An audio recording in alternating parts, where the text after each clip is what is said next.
ইংরেজি নববর্ষের প্রথম দিনে দক্ষিণেশ্বরের পাশাপাশি বেলুর মঠে প্রচুর মানুষের সমাগম হয়।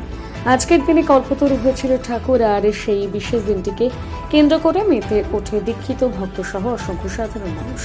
দক্ষিণেশ্বর মায়ের বাড়ি তো বটেই, বেলুর মঠে প্রচুর মানুষের সমাগম হয়। সকাল থেকে দূর দূরান্ত থেকে হাজির অসংখ্য মানুষ। কেউ এসেছে সপরিবারে, কেউ বা একেলা বা বন্ধুর সাথে। মন্দিরে মন্দিরে ঠাকুর দর্শন, বেলুর মঠ চত্বরে গঙ্গার পাড়ে ছুটি আড্ডা এবং প্রসাদ গ্রহণ, সব মিলিয়ে বছরের প্রথম দিনে বেলুর মঠের চিত্রটা একটু অন্যরকম।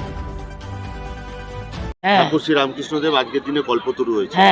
একদিকে দক্ষিণেশ্বর, কামারপুকুর, জয়রামবাটি, কাশীপুর উদ্যানবাটি এবং বেলুর মঠ। কেন বেলুর মঠে আছে?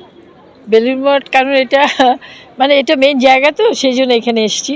সারাদিন আজকের কি অনুষ্ঠান রয়েছে? অনুষ্ঠান এখানকার কি আছে জানি না, কিন্তু আমাদের হচ্ছে কি আমরা দর্শন করলাম, এখন অন্যান্য ঘরগুলো দর্শন করব, মায়ের ঘর, বিবেকানন্দ ঘর, এসব ঘর দর্শন করে একটু বসবো, এখানে কিছুক্ষণ টাইম স্পেন্ড করবো। আজকের দিনটা কি এইভাবেই কাটবে নানান জায়গায়? হ্যাঁ, এইভাবেই কাটবে। বছরের প্রথম দিন। হ্যাঁ, প্রথম দিন ঈশ্বরের নাম নিয়ে বছর শুরু করি। ঠাকুরকে কি বললেন? সুস্থ রাখতে, সারা বছর যেন সুস্থ থাকি। আপনি কোথা থেকে এসেছেন? আমি দমদম পার্ক। আপনার নাম? শুক্লা মুখার্জি। আজকে তো একটি বিশেষ দিন, আজকে কল্পতরু, পাশাপাশি 1 জানুয়ারি। কি আজকে কি প্রোগ্রাম রয়েছে, মানে সারাদিন কি করবেন? আসলে দক্ষিণেশ্বর গেছিলাম ফার্স্ট, কিন্তু যা লাইন দেখলাম 4টের আগে বোধহয় আর পুজো দিতে পারবো না। ধরুন এখানেই মূল উদ্দেশ্য বেলুর মঠে, ওখানে সরাসরি চলে আসলাম। অবশ্যই কিছুক্ষণ তো মঠের ভিতরে থাকবো, তারপরে প্রসাদ নেব, একটু ঘুরবো ফিরবো, মজা করবো, ব্যাস। আজকে তো 2025-এর প্রথম দিন, কি বললেন?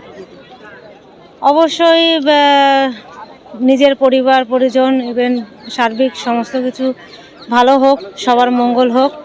ঈশ্বরের বাইরে তো আমরা কেউ নই, আর যা কিছু ওনারই অবদান, ওনার জন্যই আমরা ওনার মতে যেন শেষ দিন পর্যন্ত থাকতে পারি, এইটাই প্রার্থনা ঠাকুরের কাছে।